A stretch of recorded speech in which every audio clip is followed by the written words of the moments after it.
Once in a while I go to a car show. What a beautiful venue Brighton is today. We come to this once a year because it's for Christopher and Dana Reeve Foundation, and it's a wonderful charity. That you can see a whole bunch of cars.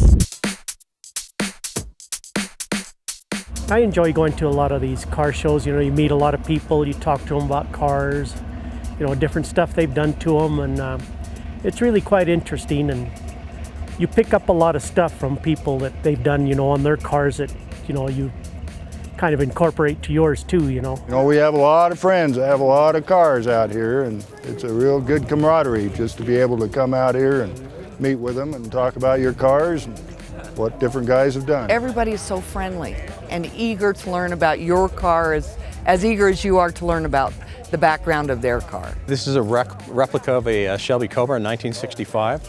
It's actually built by Kirkham Motorsports. They're in Provo, Utah. The body's manufactured in a Soviet MiG factory, an ex-Soviet MiG factory, let's say, over in Poland.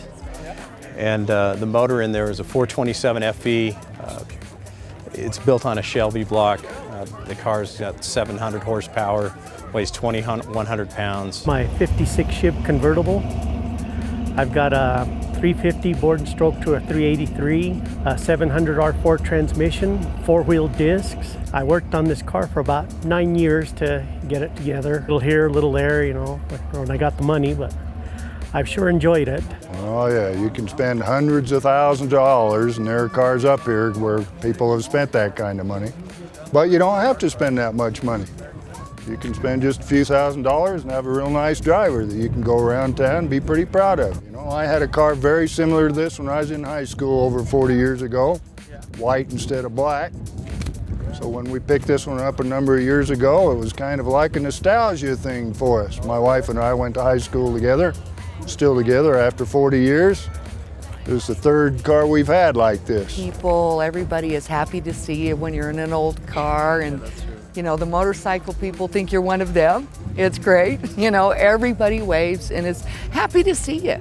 It just brings a smile to people's face. After you've built one and you've been to a lot of shows, you find yourself looking more at the details on the car, how they did this, how they accomplished this, you know, and what they used for steering, you know. It really changes after you've built a car and, you know, been to these shows.